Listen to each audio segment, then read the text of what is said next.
Assalamualaikum warahmatullahi wabarakatuh. Mari kita awali kuliah kita dengan berdoa.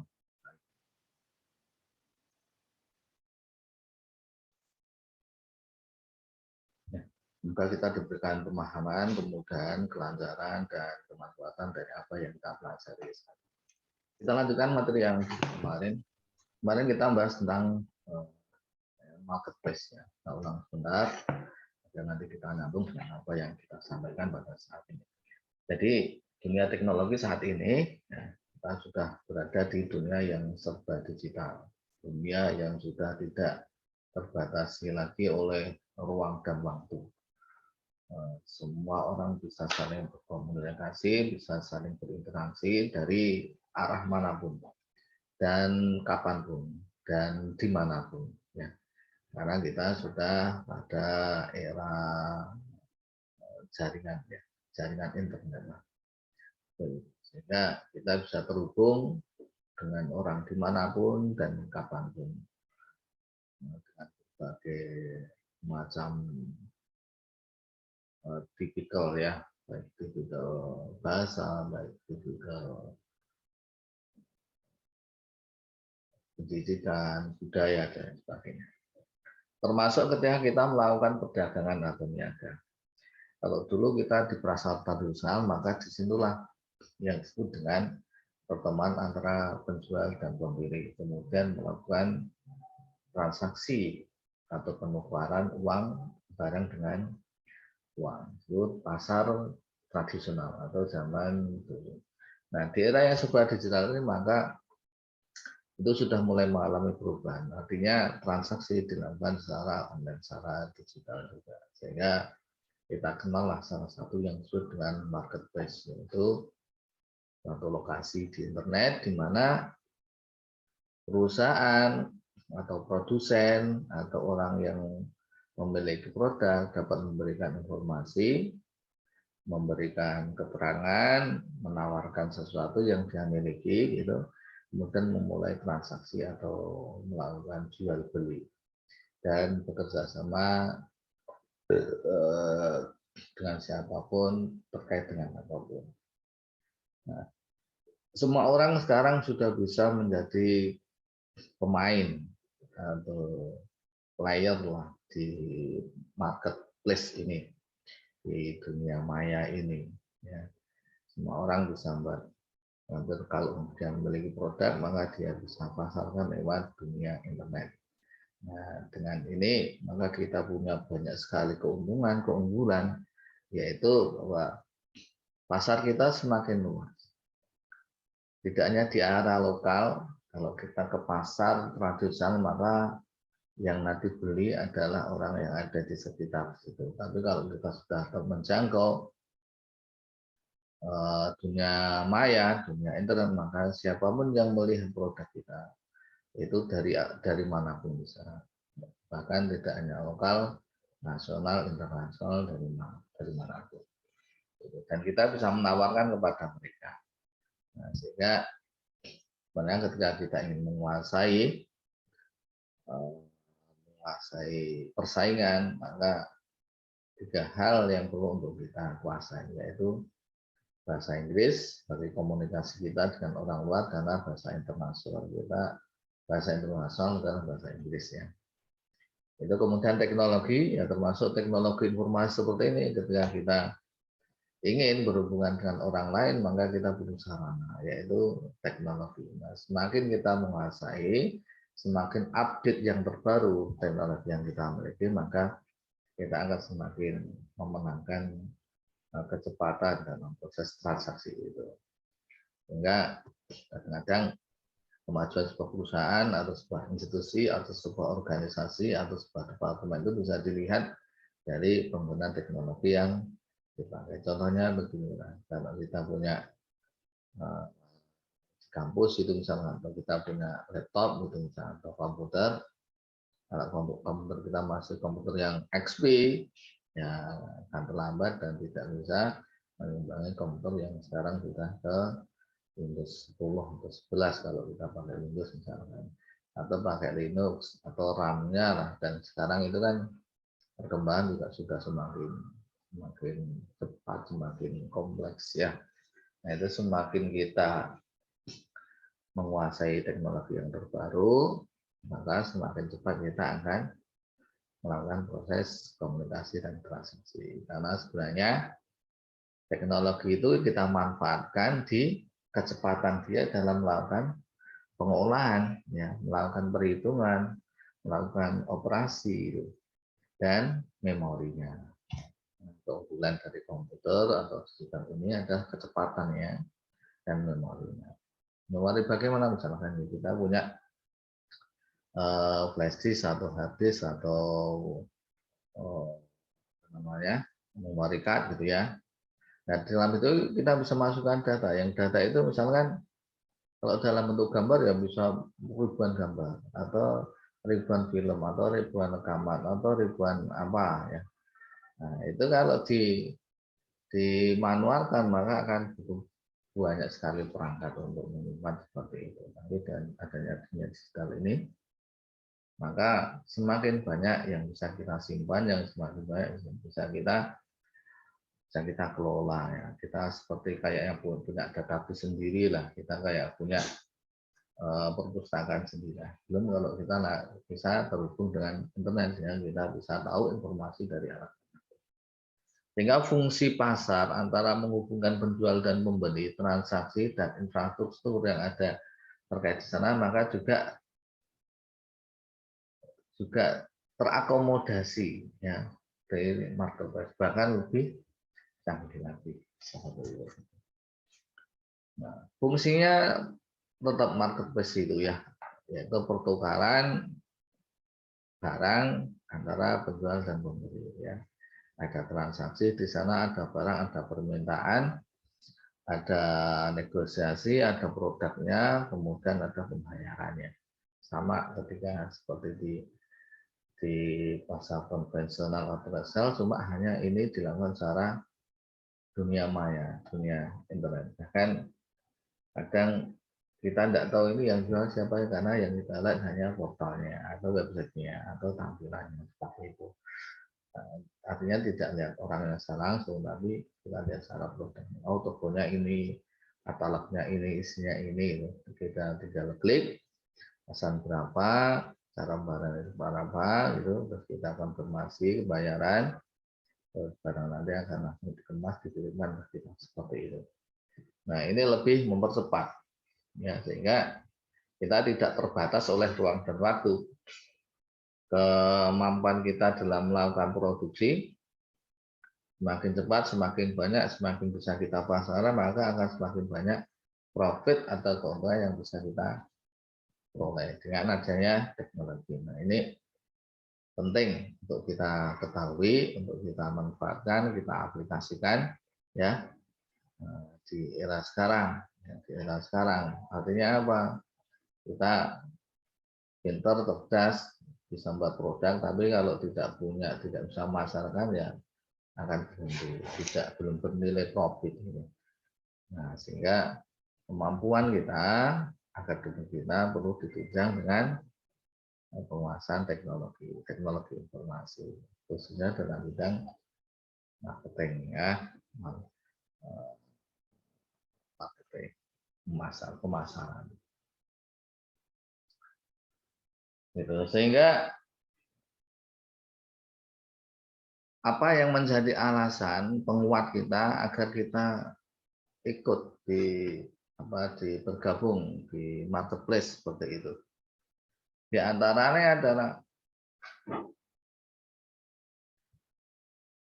ownership marketplace. Jadi ada banyak pilihan ketika kita itu ingin menawarkan produk kita kepada konsumen. Ya.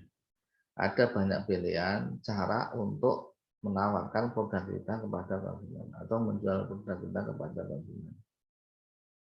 Misalkan di marketplace ini sudah ada medianya, ya. Jadi si pengembang atau penyedia layanan ini dia sudah menyediakan. Kamu kalau mau jual produk ini loh caranya, pasang di sini, harganya berapa, deskripsinya kayak apa.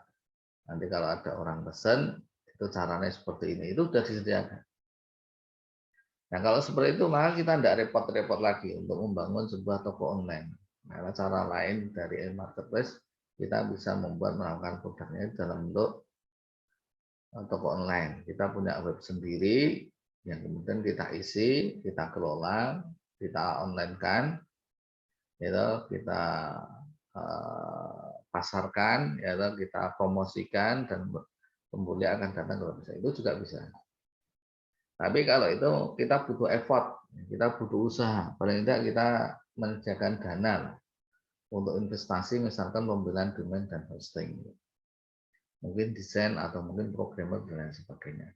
Tapi dengan adanya Market Plus ini, kita tinggal pakai saja. Ya. Kita tinggal pilih mana yang pengen, yang sesuai atau yang kita minati. Kemudian kita tinggal pakai. Misalkan pakai Bukalapak, pakai Shopee dan lain sebagainya yang sekarang mungkin ada ya. Tinggal pakai. Mana yang lebih kita anggap lebih seret dengan kita. Kemudian masalah biaya, cost. Ya. Tentu saja karena kita tidak perlu buat, karena sudah ada, kita tinggal pakai saja, itu lebih murah. Yang ketiga, easy to use. Artinya apa? Pengembang juga sudah mempertimbangkan bahwa bagaimana user, produsen perusahaan ini, pemasaran ini, terutama kita nih yang memasarkan, ini familiar, ya familiar dengan portal dia, sehingga bahasa kita mungkin kalau orang IT itu what you see is what you get. What you see is what you get. Apa yang kau lihat seperti itulah yang akan kau peroleh. Artinya apa? Sekali orang lihat itu udah paham, oh ini menu untuk menampilkan foto. Oh ini menu untuk menuliskan deskripsi. Oh ini menu untuk menampilkan ulasan gitu ya. Oh ini menu untuk cara melakukan pengiriman, payment dan lain sebagainya. Ya, itu sudah lebih mudah dan ini sudah teruji biasanya kalau sudah di online kan itu biasanya sudah mengalami pengujian sehingga sudah diyakinkan, sudah dipastikan bahwa orang yang menggunakan itu, misalkan produsen, ya, penjual, ataupun mungkin kalau kita posisinya sebagai pembeli itu juga sudah tahu, oh ini. Kemudian juga ada dukungan support, ya. Kalau kita terkendala, misalkan uploadnya, atau terkendala pembayarannya, atau terkendala cara pengirimannya, atau mungkin terkendala foto tidak bisa tampil dan sebagainya, atau mungkin terkendala teknis yang lain, maka karena ini sudah dikelola, dia sudah punya teknisi atau bagian yang menangani kalau ada keluhan dari penggunanya, baik itu pengguna dia sebagai penjual ataupun pengguna. Teknisinya sudah ada yang siap untuk membantu kalau ada klaim, keluhan, atau membutuhkan pertolongan dari yang menggunakan portal. Kemudian industry fit. Kemudian market participation, ya jelas ya, pangsa pasarnya kita tidak perlu cari lagi karena di sana sudah ada tim pemasarannya. Security dan privasi jelas karena dikelola oleh suatu organisasi, maka tentu saja dia akan menjaga agar webnya itu, marketplace-nya itu aman, ya aman, tidak dibobol oleh hacker. Karena kan ini kaitannya dengan uang, dengan pihak luar dan sebagainya itu, kalau ada yang hack, nah nanti yang rugi selain penjual juga pengembangnya. Itu. Kan tiba-tiba bisa bobol, ada orang yang bisa bobol, bisa pesan segala satu dan langsung konfirmasi pembayaran, padahal tidak bayar. Nah itu kan merugikan. Nah kalau ini kita ikut marketplace yang sudah terkenal, maka biasanya dia sudah punya tim security-nya. Dan portalnya itu juga sudah disetting untuk tidak mudah dibobol. Sudah mengalami sekian banyak tes. Ada beberapa tes yang biasa dipakai oleh para developer website ya. Misalnya ada alpha test, ada beta test, ada namanya itu white box test dan lain sebagainya. Nah, itu sudah melewati itu semua, gitu ya. Dari codingnya, dari sintaknya, dari jaringan algoritmanya itu sudah dipastikan aman. Kemudian masalah privasi juga terkendali di sana. Artinya apa? Secara etika itu sudah memenuhi. Kenapa? Karena ketika kita menggunakan IT, kita juga ada cyber law ya, hukum IT mungkin ada saya, undang-undang elektronik ya, yang itu mengatur komunikasi transaksi di dunia maya. Itu kalau sudah dikelola oleh suatu organisasi yang mapan, maka ini sudah dikelola dengan baik.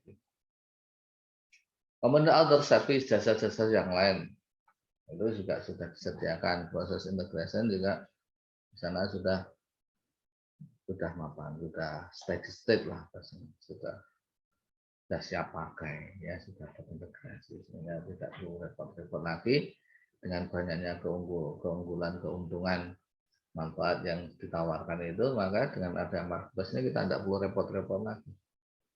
Gitu. Kita tinggal pakai saja. Nah, contohnya ini ada mungkin sudah kenal ya, sudah terkenal lah ini, ada Tokopedia, Shopee, Bukalapak, Lazada, Blibli.com, Buktas, Bedil, sini dan seterusnya, itu sudah banyak. Nah, ini kita tinggal pakai. Ini adalah salah satu media yang bisa kita gunakan untuk menawarkan atau menjual atau bertransaksi dengan produk yang kita miliki, ya, ataupun ketika kita sebagai seorang produsen membutuhkan produk, maka kita bisa mengakses ini untuk sebagai transaksi kita, memenuhi kebutuhan kita ataupun menjualkan produk yang kita miliki.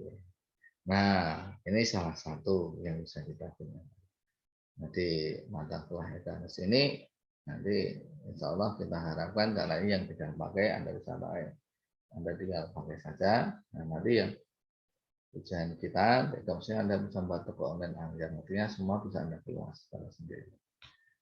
Nanti ya, nah, dari sementara ini kita gunakan seperti itu yang bisa kita alternatif yang bisa kita pakai dan ini istilahnya murah meriah. Marketplace ini saya sudah mengalami pengembangan ya, sudah mengalami perubahan-perubahan atau evolusi. Pada evaluasi dulu, marketplace ini sebagai commodity exchange. Artinya apa? Artinya karena ada komoditas yang diperjualbelikan. Nah, biasanya yang dijualkan itu adalah produk atau jasa. Karena dengan karakteristik transaksi dana yang cepat dan berjangka, maka barang-barang komoditas ini mudah untuk diidentifikasi lah, ditentukan harganya dan sehingga tukar menukarnya itu juga mudah. Nah, itu produk pertama yang diperjualkan itu adalah konsentrasinya itu ada di produk. Kemudian evolusi yang kedua itu ada penambahan, yaitu namanya value added service. Kenapa ini muncul? Karena melihat situasi dan kondisi pangsa pasar, segmentasi pasar, karakteristik pasar, ternyata pembeli itu ya sebenarnya kita juga kadang juga berperan sebagai pembeli. Kita membutuhkan kesunikan. Konsumen itu butuh sesuatu yang unik, yang beda, ya, yang beda. Misalkan baju lah, baju. Maka baju itu kan kemudian juga ada kesunikan di tiap orang itu. Ada yang dari ukurannya, misalnya ada X. Dan tidak semua ukuran itu orang itu kan X semuanya. Ada yang S, ada yang M. Ada yang XL, ya, ada double XL, XXL, extra large. Itu dari ukuran, belum dari warna. Orang punya keunikan, kesenangan sendiri, minat sendiri terhadap warna. Ada yang warna hitam, warna hijau, atau putih dan lain sebagainya. Ada yang dari warna itu ada yang corak, ada yang batik misalnya, dan lain sebagainya. Itu jenisnya banyak, sehingga semakin ke sini ya, orang akan memilih sesuai dengan keinginan dia, ya, butuh produk yang bisa di namanya dikustomisasi, jadi bisa saling ditambah sulamkan, bisa saling dikolaborasi, ya. Nah, value added service. Nah, kemudian setelah tadi produk ada keunikan, maka nambah lagi namanya knowledge network. Ini menambahkan adanya pengetahuan, ya. Jadi tidak hanya sekedar keunikan, tapi portal-portal ini atau produk yang kita tawarkan, marketplace yang kita gunakan, sama kemudian produk juga yang kita sampaikan, itu menambahkan informasi juga, pengetahuan kepada si pemakai. Contohnya apa? Contohnya misalkan tadi lah, kain gitu ya. Kan kita misalkan belanja baju. Kain itu kan banyak. Kain itu banyak. Ya. Ini dengan kain ini maka bisa menyerap keringat gitu. 100 kali lipat misalkan ya. Atau ini tahan panas. Atau ini antibakteri dan lain sebagainya. Itu kalau dari sisi kain. Kalau lebih mudah lagi misalkan dari sisi produk tanaman ini. Oh, tanaman ini bisa berfungsi juga sebagai aromaterapi dan lain sebagainya. Ya. Sehingga dari situ orang itu akan selain dia dapat produk, dapat kesulitan, juga dapat ilmu juga. Dapat ilmu. Kemudian dari situ kadang juga nanti kemudian muncullah apa namanya grup-grup atau perkumpulan penggemar apa. Mungkin sekarang trennya itu sepeda gitu. Sepeda itu ya sebenarnya ada keunikan, ada pengetahuannya sendiri, ada tambahan informasi yang muncul di sana, itu sehingga banyak penawaran, banyak informasi atau banyak ilmu yang bisa kita peroleh lewat hobi atau kesenangan yang bisa kita peroleh lewat misalnya beban. Kemudian berevolusi pada value trust framework. Orang ketika sudah bertransaksi, maka kemudian dia biasanya punya kelompok. Nah, kalau sudah sampai kepada kelompok tentu, maka hanya orang-orang tertentu saja yang akan bergabung, yang akan melakukan prasyarat. Nah, untuk itu maka butuhlah keamanan atau privasi yang akan melindungi dia atau grup dia dari orang-orang yang bukan dari golongan dia. Nah, misalnya sepak bola lah dan sebagainya. Ini evolusi dari marketplace. Sehingga marketplace itu juga kadang nanti kemudian ada yang menspesifikkan spesifik di bagian ini, ya, di khusus untuk perdagangan saja, untuk jasa dan lain sebagainya. Yang di sana menampung kelompok-kelompok atau orang-orang yang memiliki minat yang sama. Kemudian apa toh yang jadi komponen di marketplace sebenarnya sama ya dengan di pasar tradisional, hanya mungkin kalau kita jabarkan akan lebih luas lagi menjadi satu. Di sana ada pelanggan, yaitu orang yang menggunakan jasa marketplace, baik dia berperan sebagai penjual ataupun dia berperan juga sebagai pembeli. Dan ini karena sudah online, maka dia terdiri dari seluruh orang pengguna internet di seluruh dunia, sehingga tidak terbatas oleh ruang dan waktu. Semua orang. Ini pangsa pasar kita kalau kita menggunakan media internet menjadi sangat luas. Ya, sangat luas. Konsumen kita jadi sangat luas. Kemudian penjual. Ini penjual baik bisa individu, bisa juga ya dalam bentuk agen atau mungkin juga store atau ya, produsen produk yang jual produk. Ada pelanggan, ada penjual, ada barang. Tentu saja. Kemudian ada infrastruktur, hardware dan software. Kita aksesnya kan pakai perangkat, komputer lah, atau HP, gadget, atau mungkin notebook, laptop dan lain sebagainya. Nah, ketika kita berkomunikasi dengan infrastruktur menggunakan komputer, maka di sana ada hardware dan ada software.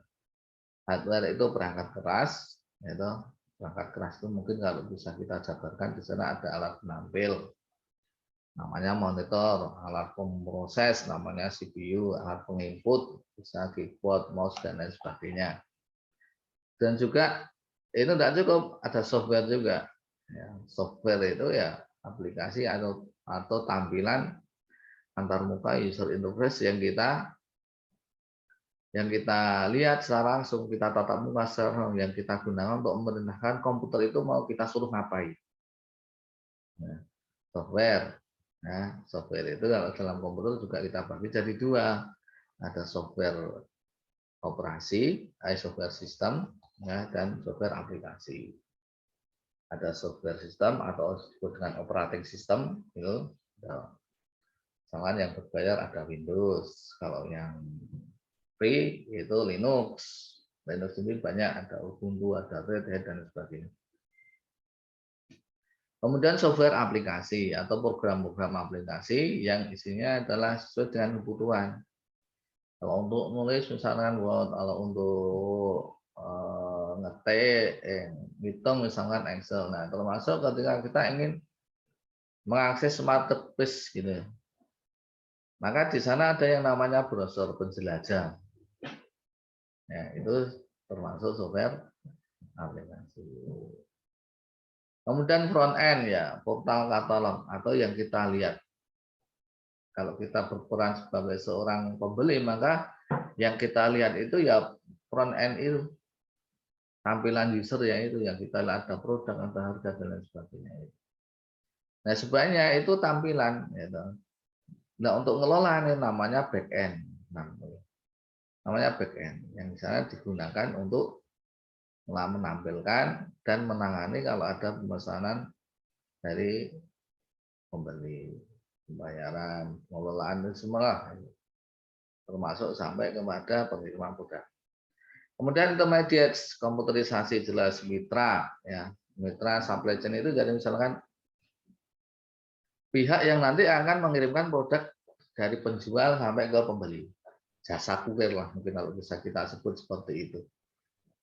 Misalnya kita sebagai produsennya, maka agar produk ini karena sudah dipesan sampai konsumen, maka butuh mitra yang mensuplai atau mengirimkan. Atau kalau kita sebagai seorang produsen itu butuh bahan baku, maka kita butuh supplier.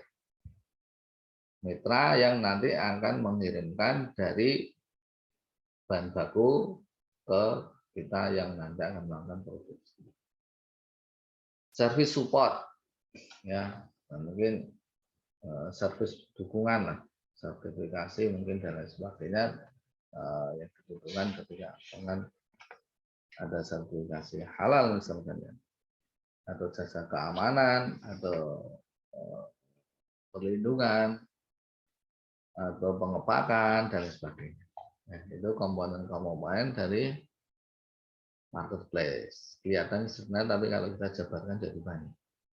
Pelanggan, penjual, barang, infrastruktur, front end, back end, intermediate, mitra, service dan sebagainya.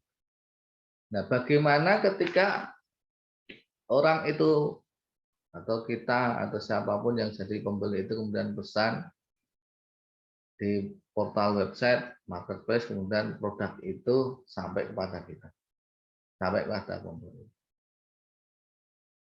Atau juga bisa dari penyedia barang baku untuk produksi, atau di lingkup produksi itu sendiri, atau dari produksi sampai ke konsumen.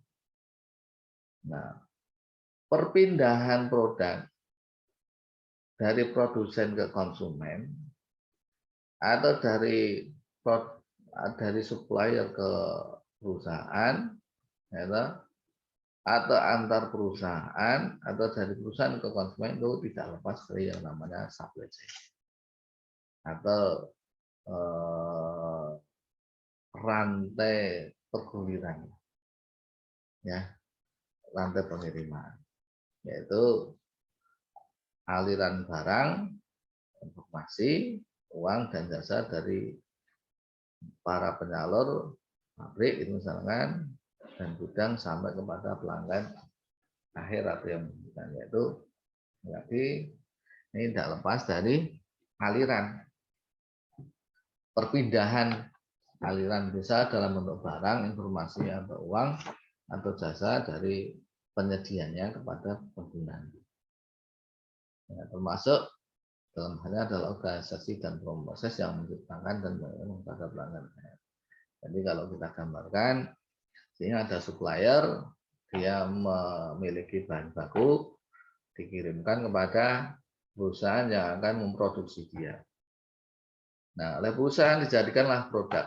Nah, produk ini kemudian dipesan oleh konsumen agar sampai ke dari supplier ke perusahaan, itu namanya aliran atau supply chain. Dari perusahaan sampai konsumen itu juga namanya aliran. Ini juga supply chain.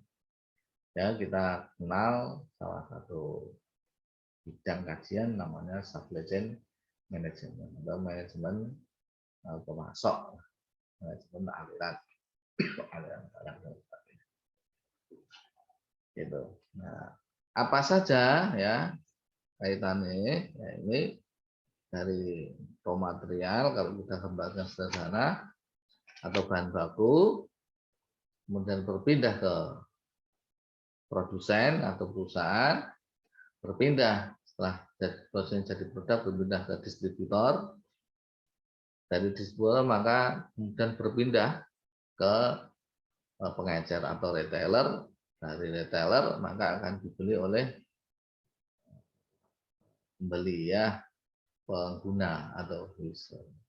Itu perpindahan atau aliran supply chain bahan baku dari material mentah, bahan mentah sampai dia dalam produk jadi yang digunakan oleh customer, konsumen atau pengguna.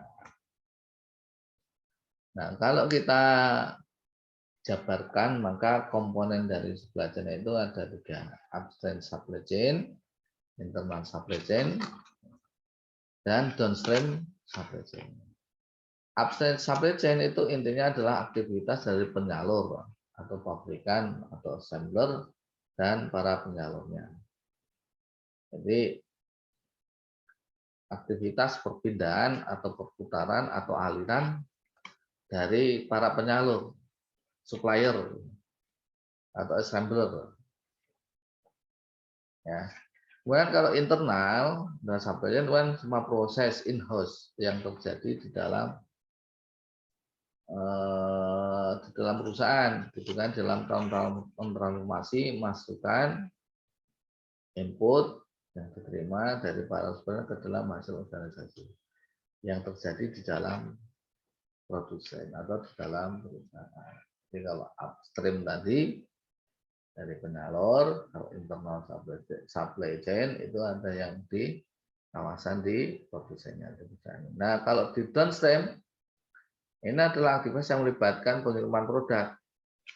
Jadi kalau kita kembangkan secara sederhana, produsen ini kan dia butuh bahan dari para supplier. Dari supplier produsen namanya upstream. Nah, di dalam produsen ini terjadi proses pengolahan namanya internal. Nah, setelah jadi produk dia akan dijual kepada konsumen namanya downstream. Seperti itu ya, gambarannya seperti itu. Sehingga tipe dari supply chain ini adalah satu, ya, membuat persudahan yang terintegrasi.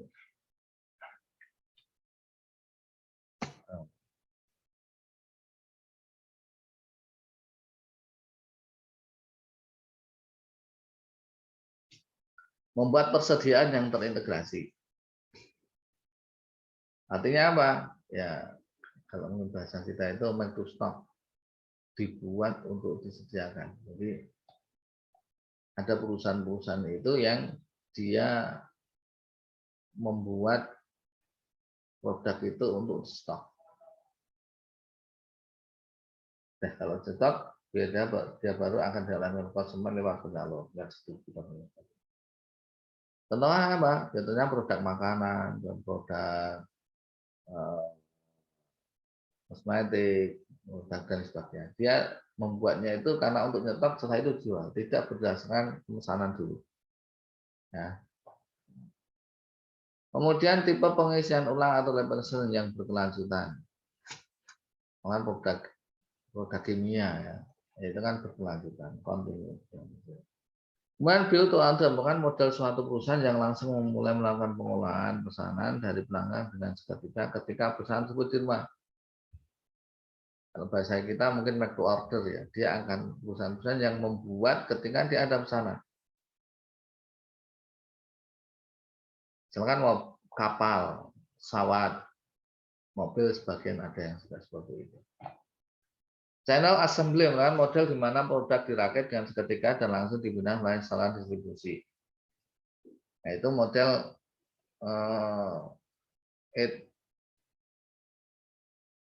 namanya assembly to order atau ya, assembly to order. Misalkan apa ya? Bis biasanya. Ya. Kalau Anda masuk ke perusahaan buat bis, perakitan bis, itu sebenarnya dia hanya merakit. Mesinnya dia tidak buat, tapi pesan, roda juga tidak buat, chassisnya kadang juga tidak buat, gitu. Kemudian dia pesan, masuk ke perusahaan, digabung jadi satu, di-assembly, dirakit, itu sudah selesai, kemudian dia dikirim. Ya, itu tipikal dari supply chain. Ada yang untuk persediaan, arahnya ke stok, ada yang pengisian ulang, ada yang berdasarkan order, dan ada juga yang digunakan dalam rangka perakitan. Apa yang menjadi faktor agar kita sukses di e-market? Ya, bagaimana agar produk yang kita tawarkan atau kita bisa sukses. Ya, ini berdasarkan teori ya. Dari agar sukses, berjaya itu menghasilkan profit di e-market. Satu, tentang produk, karakteristik produk, tipe produknya. Usahakan yang up to date dan banyak digemari, sehingga perlu untuk mengkaji pasar maksudnya. Ya, lakukan kajian pasar dulu tentang minat dari para pembeli, itu lebihnya apa. Kalau memang sudah tidak digemari ya jangan diproduksi, nanti tidak laku. Harga produk, kalau ada produk yang sama usahakan kita lebih murah. Bagaimana agar cara lebih murah ya, bisa banyak cara bisa dilakukan. Dari sisi bahan bakunya, dari sisi supply chain-nya tadi misalnya. Atau dari sisi prosesnya, atau dari sisi teknologinya, atau dari sisi jumlahnya banyak. Agar kita bisa memenangkan persaingan dalam harga. Kemudian ketersediaan standar produk. Kalau ini digunakan untuk orang umum, agar dia bisa digunakan oleh orang banyak, maka terstandarisasi. SNI, dan kelengkapan informasi produk. Ini penting. Nah, ini bagaimana agar kita bisa sukses dalam marketplace, penjualan online, ketika kita membahas dari sisi produk. Kemudian kalau kita bahasnya dari sisi industri, maka ini diperlukan broker atau pialang. Nah, ini maksudnya ke portalnya ya, portalnya marketplace mana yang bisa kita gunakan itu agar dia bisa memenuhi atau mempercepat proses. Karena di sini juga ada peran dari intelligence system. Bagaimana website itu bisa berkomunikasi seperti antar sesama manusia walaupun diwakili oleh antar muka, itu maksudnya. Ya pilih lah yang paling baik kalau misalkan kita menggunakan, kalau kita memang pengen pakai jasa ya pilihlah mereka-mereka yang memang sudah ahli gitu. Misalkan gini contohnya, kita punya toko online kan tidak langsung bisa dikenali oleh pengguna internet. Kalau kita klik misalkan di search Google itu, maka tidak secara otomatis kita akan muncul di halaman pertama. Tapi butuh proses agar itu bisa terindeks oleh database Google, dan perlu keunikan agar dia bisa ketika di search itu muncul yang pertama. Nah kalau kita tidak tahu, ya ini kita serahkan pada ahli. Atau kalau tadi misalnya kita pakai marketplace, kita pilih yang dia sudah memiliki kecerdasan. Website itu sudah bisa kayak komunikasi. Nah ini penting. Ini penting ketika kita memilih tools mana yang akan kita gunakan. Kemudian kalau dari si penjual, konsumen akan mencari penjual dengan harga yang murah tentu saja. Volume rendah dengan margin keuntungan yang rasanya yang lebih tinggi. Ini kalau dari sisi penjual. Ya. Tidak dari sisi penjual. Kita cari yang bisa memenuhi itu. Nah, kalau melihat karakteristik dari pembeli, maka pembeli tentu saja tadi sesuai yang dengan selera. Bisa di-customize atau dia bisa menangani tentang keunikan. Keunikan yang diminta oleh konsumen. Semakin kita bisa memenuhi keinginan konsumen, maka semakin banyak produk yang bisa kita jual kepada mereka. Pembeli yang seperti pasien selalu butuh. Nah, bagaimana bisa membuat pembeli itu ketergantungan, ya, ketergantungan yang baik. Nah, pembeli yang menganalisa bisa membandingkan dan yakin dengan informasi yang komplit, memilih produk yang kita tawarkan. Seperti itu untuk materi kita saat ini.